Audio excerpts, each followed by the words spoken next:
Então, chegamos à nossa última aula dessa sequência de aritmética modular e vamos falar sobre critério de divisibilidade. Escolhi falar do critério do número 11. Por quê? Porque daqui a pouco a gente vai falar sobre a aplicação lá do CPF e envolve exatamente esse critério. Quando é que o número é divisível por 11? Quando a diferença da soma dos algarismos de ordem par com os algarismos de ordem ímpar é divisível por 11. Vamos para um exemplo? Quero saber se 87.549 é divisível por 11. Então, o que é que eu faço? Vou somar os algarismos de ordem par, o algarismo A0, a índice 0, que é o 8, com o algarismo A2, que é o 5, e o A4, que é 9. Somei 22. Agora eu vou somar os de ordem ímpar. O A1, que é 7, o A3 é o 4, resultado 11. O que é que eu faço agora? Calculo a diferença dessas duas somas. A diferença deu 11. 11 é divisível por 11? Sim. Logo, 87.549 é divisível por 11. E aí deixei esse exemplo para vocês. 439.087 é divisível por 11, vocês vão fazer a mesma coisa. Somar os algarismos de ordem par, 4, 9 e 8. Somar os algarismos de ordem ímpar, 3, 0 e 7 e calcular a diferença. Mas vamos agora para a demonstração do critério, melhor parte, né? Então vamos lá. É um pouquinho bem complicado, então precisar ter bastante atenção.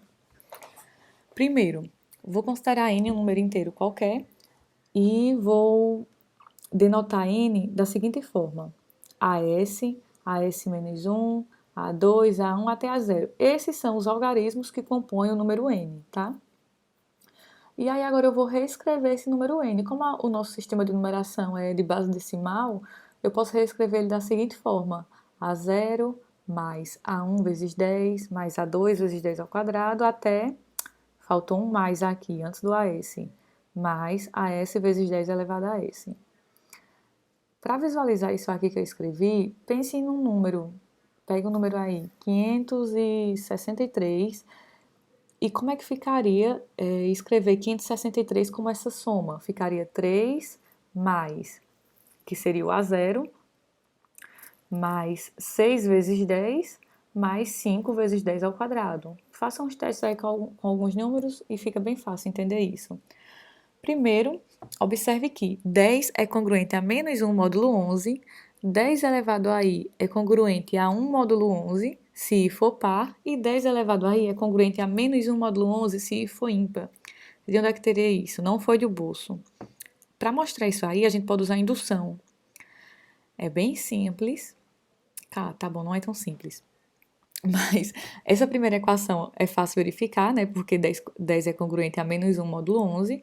A 2 e a 3 a gente usa indução. Se vocês não conseguirem entender, quando for na próxima aula, no momento síncrono, eu mostro. Da congruência AI congruente a I módulo 11, olha, por que AI é congruente a I módulo 11? A congruência, ela é uma relação de equivalência. Uma relação de equivalência, dentre elas, tem a seguinte propriedade, a reflexiva, que é exatamente isso aqui que eu estou dizendo. AI é congruente a AI módulo 11. O número ele é congruente a ele mesmo. E é fácil ver, né? Se você for desenvolver essa congruência aqui, AI menos AI é zero, e zero pode ser escrito como múltiplo de 11. Zero é 11 vezes zero, ok? Então, usando essa congruência e usando o que nós temos na equação 2, olha só, eu sei que AI é congruente a i módulo 11, e na equação 2 eu tenho que 10 elevado a i é congruente a 1 módulo 11. Eu vou multiplicar termo a termo dessa congruência, ó. Então eu fico com ai vezes 10 elevado a i, multipliquei o primeiro termo das duas congruências, vai ser congruente a quem? Ai vezes 1, que é ai. Tudo isso módulo 11, mas isso só se i for par, ok? Então, desse resultado que a gente obteve aqui, o que é que a gente pode dizer? Que sempre que esse i for par, essa congruência é verdade. Então, quando o i for 0, ok? Quando o i for 2, ok? Até qualquer múltiplo de 2 que eu escrevi aí, A2K vezes 10 elevado a 2K. Próximo. O que é que eu vou fazer agora? Vou voltar aqui. A gente vai somar essas congruências que a gente obteve aqui. Todas essas congruências de índice par. E ao somar essas congruências, nós obtemos o seguinte, equação 4. Tudo isso que a gente fez até agora, a gente vai fazer a mesma coisa, ó, vai usar a propriedade reflexiva da congruência, que é AI congruente a AI módulo 11. Na outra, a gente usou a equação 2, agora a gente vai usar a equação 3, que fala quando o índice for ímpar. Então, vou voltar aqui, observem aí a equação 3. A equação 3 diz que 10 elevado a i é congruente a menos 1 módulo 11 se for ímpar. Daí o que é que eu vou fazer agora? Vou multiplicar termo a termo com aquela congruência da propriedade reflexiva, obtendo o quê? Que AI vezes 10 elevado a i, multipliquei o primeiro termo das duas, é congruente a menos AI módulo 11.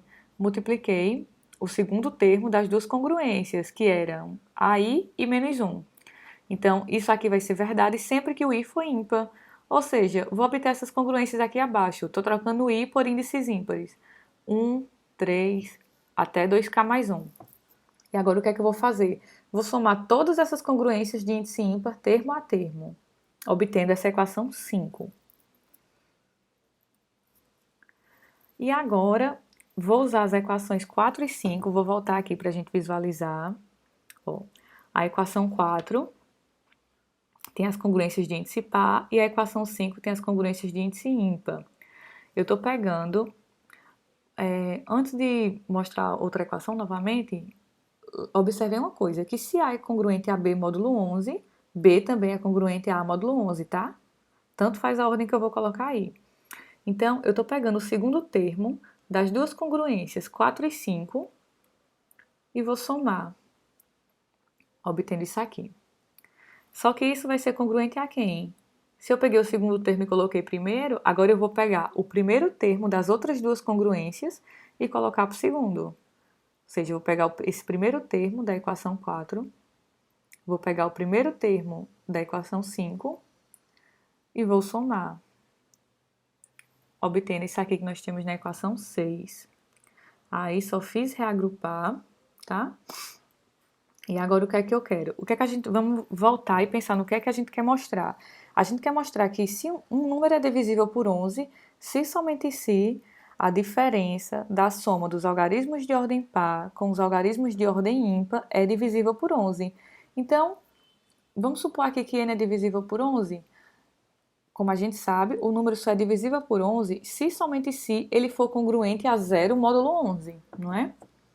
E então, o que é que nós obtemos? Quem é n? Só fiz substituir. O n, aquela forma que a gente escreveu ele lá no começo, usando o nosso sistema de base decimal.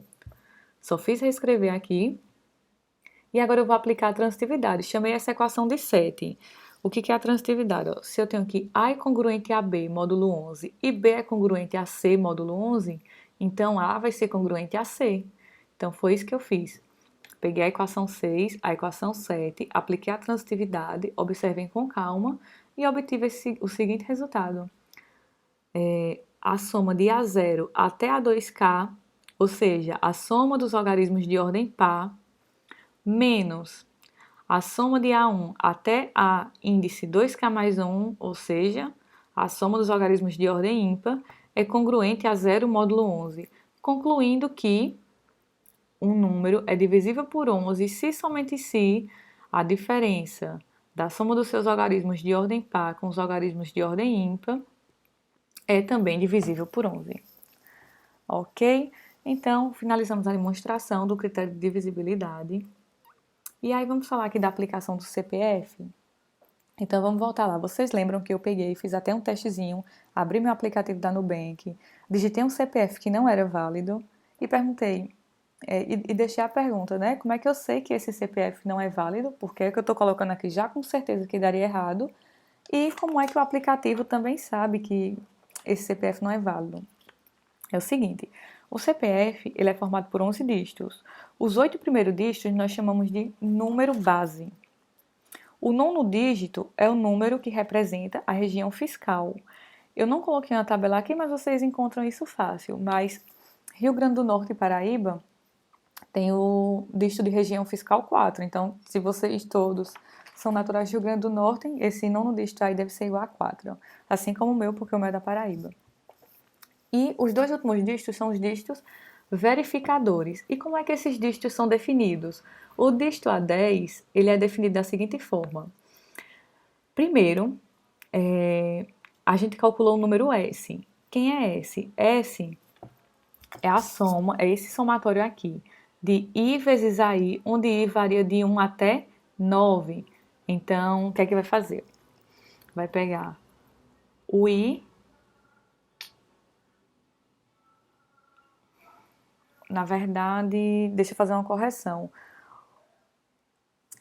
Caramba.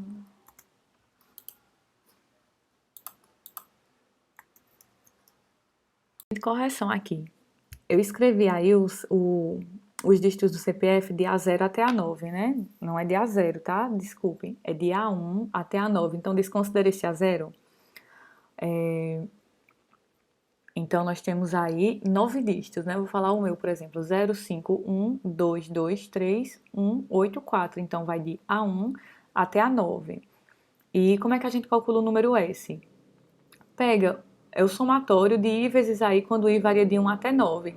Então, vai ser, quando I é igual a 1, vai ser 1 vezes A1 mais 2 vezes A2 mais 3 vezes A3 mais taranã, até 9 vezes A9. Então, eu vou obter uma soma.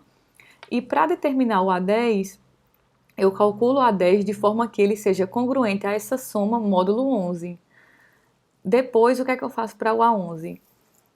Vai ser o somatório de 1 menos I vezes AI, quando I varia de 1 até 10. Agora, então, já tendo determinado o A10, aí a gente vai poder calcular determinar o A11 fazendo essa soma esse linha.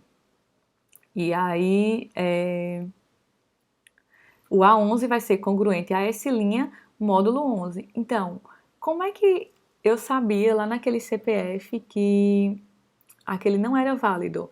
Eu escrevi 051223183 dígito 25. O que é que o aplicativo faz?